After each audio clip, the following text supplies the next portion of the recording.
¿Te has preguntado alguna vez cómo la gente sobrevivía en la Edad Media sin las comodidades básicas de higiene que damos por sentadas hoy? Desde tratamientos médicos que hoy nos parecerían sacados de una película de terror, hasta rutinas de belleza tan peligrosas como sorprendentes. Número 1. La sangría como práctica de higiene. En la Edad Media, una de las prácticas más inusuales y a la vez inquietantes era la sangría. Imagínate vivir en una época en la que, si te sentías un poco mal, la solución no era tomarte un té o descansar un poco, sino drenar tu propia sangre. Esto se hacía porque se creía firmemente en la teoría de los humores. Los médicos medievales pensaban que el cuerpo humano estaba compuesto de 4 humores: sangre, flema, bilis amarilla y bilis negra. Para mantener la salud, todos estos humores debían estar en perfecto equilibrio. Y si no lo estaban, bueno, te tocaba perder algo de sangre. Lo más curioso de esta práctica es que no se realizaba en hospitales como los de hoy,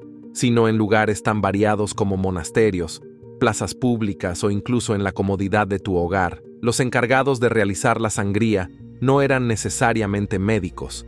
De hecho, muchos eran barberos, conocidos como cirujanos, barberos, que aparte de cortarte el cabello y la barba, también te hacían unos arreglitos médicos, todo en uno. La técnica de la sangría era bastante simple.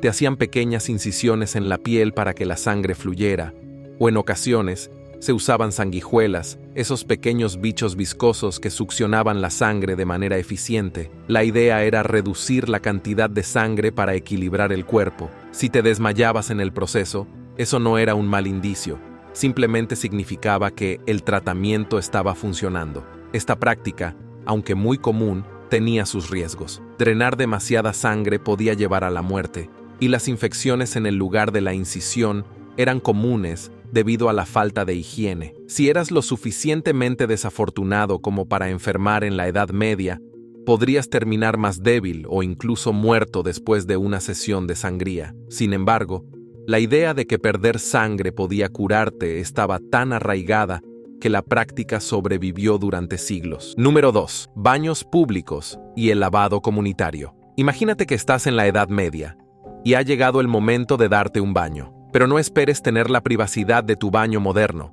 porque en aquellos tiempos, el baño era un evento social, algo que se hacía en comunidad. Sí, un acto colectivo. En lugar de encerrarte en un baño con agua caliente, te dirigías a los baños públicos, que eran el equivalente medieval de una sala de estar, donde no solo te limpiabas, sino que también charlabas, te relajabas y, ¿por qué no?, intercambiabas los chismes más jugosos del pueblo. Estos baños comunitarios no eran exclusivos de ninguna clase social. Desde campesinos hasta nobles, todos se reunían en estos espacios para sumergirse en grandes tinas de agua caliente. Sin embargo, el agua no se cambiaba tan a menudo como uno podría desear. A lo largo del día, el agua se iba ensuciando cada vez más a medida que más personas entraban y salían. Así que, si eras de los últimos en llegar, bueno, no había mucho que hacer. Tu limpieza se llevaría a cabo en agua que ya había pasado por muchas otras pieles. Número 3. Uso de orina para lavar la ropa. Cuando piensas en lavar la ropa, probablemente imaginas detergentes perfumados y agua limpia. Pero en la Edad Media, la cosa era muy diferente. Si bien hoy nos repugna la idea, en aquellos tiempos, la orina era un recurso valioso para la limpieza. Así es, la orina humana se utilizaba para lavar la ropa, y no era cualquier tipo de orina. Era orina bien reposada, recogida durante días para lograr la concentración adecuada de amoníaco. La orina contenía amoníaco, un compuesto químico que resultaba ser un potente limpiador. En ausencia de los detergentes que hoy conocemos, este producto natural y siempre disponible era la opción predilecta. Así que las familias recolectaban orina en grandes recipientes y una vez alcanzada la cantidad suficiente, la mezclaban con agua para comenzar el proceso de lavado. Después, las prendas se sumergían en esta solución y se restregaban vigorosamente. No es difícil imaginar que, aunque el amoníaco ayudara a limpiar la ropa, el olor probablemente dejaba mucho que desear. En muchos pueblos medievales había incluso zonas designadas para la recolección de orina, donde las personas podían depositar sus contribuciones para las lavanderas o los fabricantes de telas. Y sí, no solo se usaba para lavar la ropa del día a día. En el proceso de producción de telas, especialmente la lana, la orina también jugaba un papel crucial. Se sumergían las telas en orina para suavizar las fibras antes de teñirlas. Como si fuera poco, el amoníaco presente ayudaba a fijar mejor los tintes, haciendo que los colores fueran más vibrantes y duraderos. No podemos olvidar que la Edad Media fue una época de pragmatismo. Si algo funcionaba, se utilizaba, sin importar lo desagradable que pareciera. Además, la orina estaba al alcance de todos, lo que la convertía en un recurso económico y accesible. A pesar de su efectividad, es difícil imaginar a las personas medievales disfrutando del proceso de lavado con un líquido que hoy evitaríamos a toda costa. Número 4. Falta de cuidado dental. La higiene bucal en la Edad Media estaba lejos de ser lo que conocemos hoy. Si alguna vez has experimentado la desagradable sensación de olvidarte de cepillar los dientes por un día, imagina lo que sería vivir en una época donde ni siquiera existía la pasta dental. La verdad es que en esos tiempos, el cuidado dental era un concepto prácticamente inexistente. No había dentistas formales, y las personas confiaban en los cirujanos barberos para cualquier problema dental grave, como una dolorosa extracción de muelas. Así que, si alguna vez sentiste miedo de ir al dentista, imagina que tu peluquero también era quien te arrancaba los dientes, con una cuchilla afilada. En cuanto a los hábitos de limpieza diaria, la situación era igual de rudimentaria. Las personas no tenían cepillos de dientes, por lo que recurrían a un paño o trozo de tela para frotarse los dientes, a menudo usando solo agua o, si tenían suerte, un poco de sal. Frotaban vigorosamente, con la esperanza de eliminar la comida atrapada entre los dientes, y con algo de suerte, también un poco de placa. Pero no todo era tan primitivo. Algunas personas, las más ingeniosas, recurrían a palitos o ramitas deshilachadas que usaban para masticar y raspar los dientes. Estos palillos improvisados podían ser considerados como los primeros cepillos dentales, aunque con poca efectividad en comparación con los modernos. El mal aliento también era un problema considerable en la Edad Media, y las personas intentaban combatirlo como podían. Una técnica interesante consistía en masticar hierbas aromáticas o especias como el clavo o el tomillo, con la esperanza de que los olores fuertes enmascararan el mal aliento. Aunque esto quizás no solucionaba el problema de raíz, al menos hacía que las conversaciones cara a cara fueran un poco más soportables. Número 5. Ausencia de papel higiénico. Imagina que acabas de salir del baño y, al extender la mano para buscar el rollo de papel higiénico, no hay ninguno. Pero en la Edad Media, esta no era una situación inusual, porque el papel higiénico simplemente no existía. Las personas de ese tiempo tenían que improvisar con lo que tuvieran a mano, y los resultados, como podrás imaginar, no siempre eran los más higiénicos. El material más comúnmente utilizado para limpiarse, después de hacer sus necesidades, era agua, pero no como la que usamos hoy en día. Se trataba de agua recogida en pequeños recipientes que, dependiendo de dónde vivieras, podía no estar en su mejor estado. Además, la mano izquierda era la que se usaba para esta tarea, razón por la cual se reservaba la mano derecha para saludar o comer. Ahora entiendes por qué la etiqueta de la mano derecha era tan importante en la Edad Media. Pero el agua no siempre estaba disponible, así que en su ausencia, las personas se valían de otros materiales naturales como heno, musgo, hojas o cualquier cosa que estuviera lo suficientemente suave para cumplir la tarea. Si vivías en una casa rica, tal vez tuvieras el lujo de usar trapos viejos, lana o incluso cáñamo para asearte. Estos materiales se mojaban con agua o vinagre para una limpieza más efectiva. Y aunque el cáñamo pueda sonar como una opción costosa, no era lo más cómodo que uno podría desear. Número 6. El traje de médico de la peste. Uno de los íconos más aterradores de la Edad Media es, sin duda, el traje del médico de la peste. Este extraño conjunto, con su máscara en forma de pico de pájaro, botas de cuero y abrigo encerado, era el uniforme de quienes se atrevían a tratar a los enfermos durante los brotes de peste bubónica, más conocida como la peste negra. Sin embargo, este traje no era solo una extravagancia de la moda médica, sino una respuesta desesperada a una enfermedad que devastaba poblaciones enteras. El atuendo fue diseñado con la intención de proteger al médico de la peste del temido miasma, una teoría que sostenía que las enfermedades eran causadas por el aire contaminado o aire malo. Para combatir este miasma, La máscara del médico de la peste estaba rellena con hierbas aromáticas, como clavo, mirra, rosas o alcanfor, que supuestamente purificaban el aire que el médico respiraba. Los médicos creían que al inhalar estos olores estarían a salvo del aire contaminado y, por lo tanto, de la peste. El traje completo estaba hecho para cubrir cada centímetro del cuerpo del médico, desde las botas hasta los guantes de cuero y el sombrero de ala ancha. El abrigo encerado que usaban también tenía un propósito: evitar que los fluidos corporales de los pacientes entraran en contacto con la piel del médico. Aunque estos médicos estaban expuestos a un riesgo constante, el traje les proporcionaba una barrera rudimentaria contra la enfermedad. Irónicamente, aunque el traje estaba destinado a proteger a los médicos, su diseño se basaba en una comprensión incorrecta de cómo se transmitían las enfermedades. Número 7. El cuidador del taburete. En la Edad Media, no todos los trabajos en la corte eran tan glamorosos como podrías imaginar. Uno de los puestos más curiosos y, para los estándares modernos, bastante desagradable, era el del cuidador del taburete. No es una metáfora ni un apodo elegante, sino el título oficial de la persona encargada de asistir al rey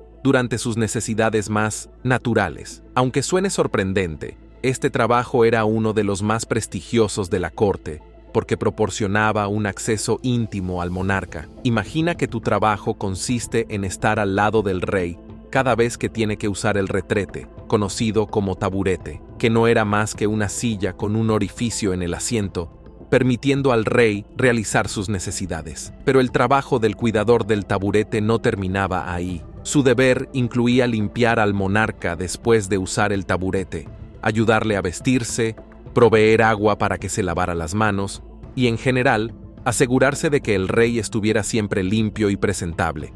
Ahora, podrías pensar que un trabajo como este sería lo último que alguien querría hacer, pero en la corte real, tener acceso directo al rey era un privilegio. El cuidador del taburete no era un sirviente cualquiera. De hecho, este puesto solía ser otorgado a alguien de alta cuna, alguien de confianza, que podía influir en las decisiones del rey gracias a su proximidad constante. Ser el encargado de algo tan íntimo otorgaba al cuidador una posición de poder, ya que tenía la posibilidad de hablar con el rey en privado, sin la presencia de cortesanos o consejeros. El cuidador del taburete no solo era responsable de los momentos más privados del rey, sino que también actuaba como un confidente cercano. Número 8.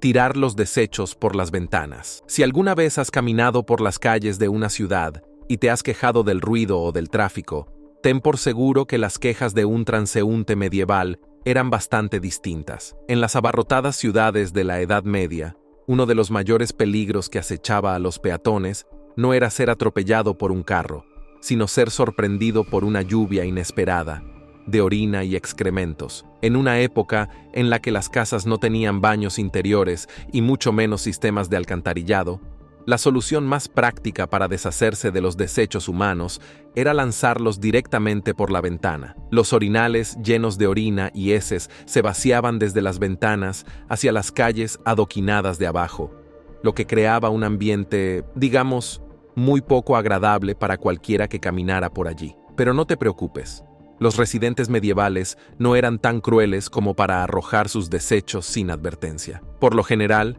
antes de lanzar los contenidos de sus orinales por la ventana, gritaban «Gardez-l'eau», una expresión derivada del francés que significa «cuidado con el agua». Esta advertencia tenía la intención de alertar a los transeúntes de lo que estaba por venir.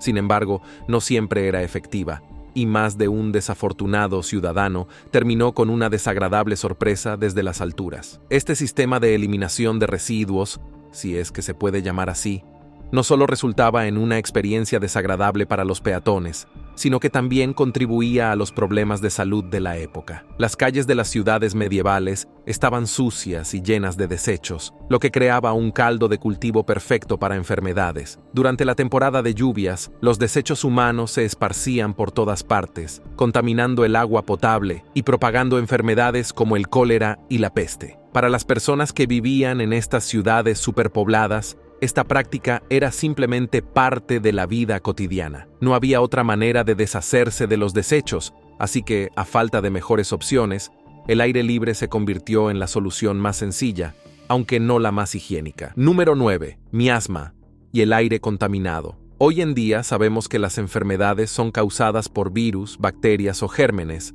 pero en la Edad Media, la gente creía firmemente en la teoría del miasma, que sostenía que las enfermedades se propagaban a través de aire contaminado o maloliente. Según esta creencia, el simple acto de respirar aire sucio podía hacer que una persona enfermara de peste, cólera o incluso clamidia. Así que, si querías evitar una enfermedad, debías asegurarte de que el aire a tu alrededor estuviera lo más limpio y perfumado posible. La idea de que el miasma, o aire malo, era la causa de las enfermedades influenció todo tipo de prácticas de higiene en la Edad Media. Por ejemplo, se creía que mantener el aire perfumado en casa podía evitar que la enfermedad entrara. Las personas colgaban ramos de hierbas aromáticas y flores en sus hogares, con la esperanza de que los olores fuertes ahuyentaran los miasmas peligrosos. El traje del médico de la peste, que ya hemos mencionado, también estaba basado en esta teoría. La característica más notable del traje, la máscara con forma de pico, estaba diseñada para contener hierbas aromáticas, pétalos de flores y otros elementos fragantes que, según la creencia, purificaban el aire que respiraba el médico. Se pensaba que estos olores neutralizaban los miasmas y protegían a los médicos de la infección. Aunque esta idea resultó estar completamente equivocada, no se puede negar que intentaban protegerse con lo que tenían a su alcance.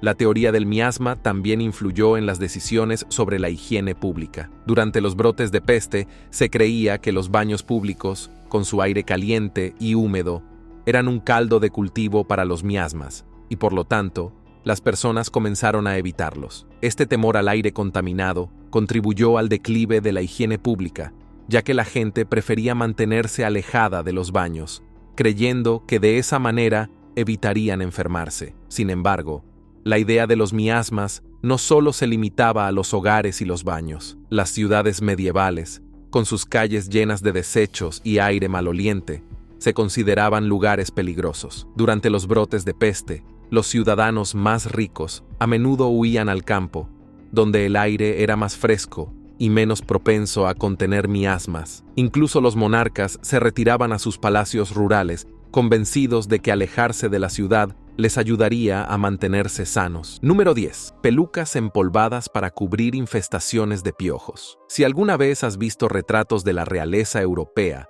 o figuras históricas del siglo XVII y XVIII, es probable que te hayas encontrado con las icónicas pelucas empolvadas. Esas cabelleras voluminosas, blancas y perfectamente arregladas no eran solo un símbolo de estatus y moda. También tenían una función bastante más práctica, aunque menos glamorosa: cubrir infestaciones de piojos. En la Edad Media y los siglos posteriores, la higiene personal no era precisamente una prioridad, y los piojos se convirtieron en una plaga común entre personas de todas las clases sociales, desde campesinos hasta nobles. Para combatir esta incómoda situación, la solución más efectiva que encontraron fue afeitarse la cabeza y usar una peluca. De esta manera, los piojos no tendrían dónde aferrarse, y además, las pelucas se podían despiojar más fácilmente que el cabello natural. Pero claro, no podía simplemente llevar una peluca común y corriente. Las pelucas debían cumplir con ciertos estándares de moda, lo que llevó a la aparición de las elaboradas pelucas empolvadas. El proceso de despiojar una peluca no era precisamente sencillo. Algunas personas sumergían sus pelucas en brebajes hechos de hierbas o las cocían en hornos con la esperanza de matar a los parásitos. No era raro ver a jueces, abogados y figuras públicas luciendo estas pelucas como parte de su atuendo oficial. Incluso en los ejércitos, algunos oficiales de alto rango usaban pelucas empolvadas como parte de su uniforme, ya que éstas simbolizaban su autoridad. Número 11. Usar hierbas y flores para enmascarar olores. En la Edad Media, los malos olores eran algo con lo que todos debían convivir. La falta de sistemas de saneamiento adecuados y la práctica de arrojar desechos a la calle generaban ambientes cargados de hedor. No obstante, los medievales no se resignaban a vivir rodeados de malos olores y así surgió una de las soluciones más ingeniosas de la época: el uso de hierbas y flores aromáticas para enmascarar los olores desagradables. En aquellos tiempos, las personas recurrían a hierbas como el romero, el tomillo y la lavanda para combatir el mal olor. En las calles, la acumulación de desechos y basura provocaba olores insoportables, por lo que algunos comerciantes y propietarios de casas esparcían hierbas en los alrededores para mantener el aire lo más limpio posible. Aunque hoy en día esto pueda parecernos insuficiente, para los medievales era una forma de intentar mantener cierto nivel de higiene en un entorno caótico. Número 12. La higiene durante el parto. El parto en la Edad Media era un evento tan común como peligroso. A diferencia de hoy, donde contamos con hospitales y una amplia gama de profesionales de la salud, en aquellos tiempos, las mujeres daban a luz en sus hogares, asistidas por parteras que, aunque experimentadas, no contaban con los conocimientos médicos ni las condiciones higiénicas necesarias para asegurar un parto seguro. La mortalidad materna e infantil era alarmantemente alta, y muchas de estas muertes podían atribuirse a las prácticas higiénicas deficientes. Una de las razones principales de este problema era la falta de esterilización. Las parteras asistían a los partos con las manos desnudas, y en la mayoría de los casos, no se lavaban antes de atender a la mujer en labor. El concepto de lavarse las manos como medida preventiva estaba aún muy lejos de ser comprendido. La falta de higiene en las manos, combinada con el hecho de que las salas de parto estaban lejos de ser limpias, creaba un ambiente propicio para las infecciones. Las mujeres daban a luz en habitaciones que, con frecuencia, estaban llenas de personas y animales. La privacidad durante el parto no era una prioridad, y muchas veces la familia entera, o incluso vecinos, estaban presentes. Las camas donde se realizaba el parto no se limpiaban adecuadamente y la suciedad se acumulaba fácilmente. Además, era común que en la misma habitación donde se paría hubiera animales como gallinas, cerdos o incluso perros, lo que añadía aún más fuentes de contaminación. Número 13. El estiércol animal en las prácticas médicas. Si pensabas que los tratamientos médicos modernos a veces son extraños, espera a conocer uno de los remedios más sorprendentes y repugnantes de la Edad Media: el uso de estiércol animal en la medicina. Sí, lo has leído bien. En la Edad Media, la medicina era una mezcla de superstición, tradición y observación, y uno de los ingredientes más comunes en los remedios de la época era, ni más ni menos, que el estiércol de diferentes animales. El estiércol de vaca, en particular, era muy apreciado por sus supuestas propiedades curativas. La idea detrás de esta práctica era que el estiércol, al estar en contacto constante con la naturaleza, poseía propiedades purificadoras que podían transferirse al cuerpo humano. Aunque hoy nos parezca absurdo, para las personas de la Edad Media, este tipo de remedios basados en la naturaleza eran vistos como opciones viables, en un tiempo en el que la ciencia médica todavía estaba en pañales. Otro uso interesante del estiércol animal era como tratamiento para el dolor de garganta.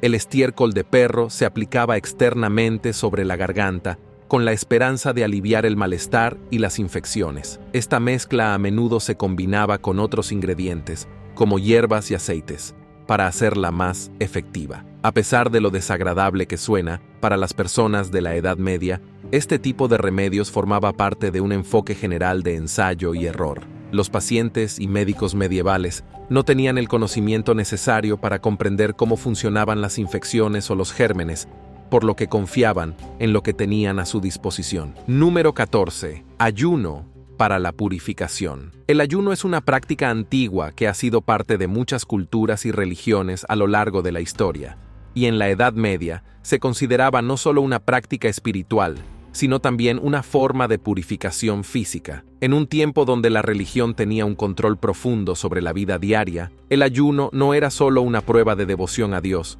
sino también un método para limpiar el cuerpo y el alma. El ayuno en la Edad Media estaba estrechamente vinculado a las enseñanzas de la Iglesia cristiana. Se prescribían días específicos para abstenerse de ciertos alimentos, especialmente carne, productos lácteos y huevos. Durante la Cuaresma, por ejemplo, las personas debían ayunar durante 40 días antes de la Pascua.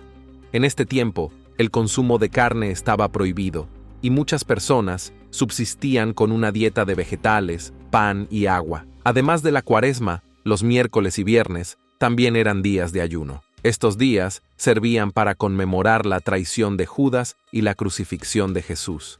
Y aunque las restricciones alimenticias no eran tan severas como en Cuaresma, el ayuno era una práctica común que reflejaba la devoción religiosa. La idea de purificar el cuerpo a través del ayuno estaba arraigada en la creencia de que abstenerse de alimentos mundanos acercaba a las personas a Dios. Número 15. Rutinas de belleza inusuales como prácticas de higiene. La Edad Media y los siglos posteriores fueron épocas en las que las normas de belleza e higiene estaban profundamente entrelazadas. Sin embargo, muchas de las rutinas que las personas seguían para mantener una apariencia limpia hoy nos parecen extrañas e incluso peligrosas. Lo que en aquellos tiempos se consideraba una parte esencial del mantenimiento personal, ahora nos hace estremecernos al pensar en los efectos secundarios que debían soportar. Una de las prácticas de belleza más populares entre las mujeres de la Edad Media era el uso de cosméticos a base de plomo. La piel blanca y pálida era vista como el colmo de la belleza y la pureza. Era un signo de riqueza, ya que implicaba que la persona no trabajaba al aire libre bajo el sol. Para conseguir este aspecto, muchas mujeres se aplicaban una mezcla llamada cerusa veneciana, hecha de albayalde, una forma de plomo, y vinagre. Si bien lograba el efecto deseado de una piel pálida y sin imperfecciones, también provocaba una serie de efectos secundarios graves, como envenenamiento por plomo, que a largo plazo podía causar parálisis, deterioro mental y la muerte. Un famoso ejemplo de este uso extremo de cosméticos fue la reina Isabel I de Inglaterra, quien popularizó el look isabelino, caracterizado por su piel extremadamente blanca. Otro aspecto curioso de las rutinas de belleza de la época era el uso de pequeñas bolsas perfumadas, llamadas pomanders. Estas bolsas, llenas de hierbas y especias fragantes como lavanda, clavo y nuez moscada, se colgaban del cuello o se llevaban en la cintura. La depilación también formaba parte de las rutinas de belleza medievales, aunque no de la forma en que la conocemos hoy. En esa época,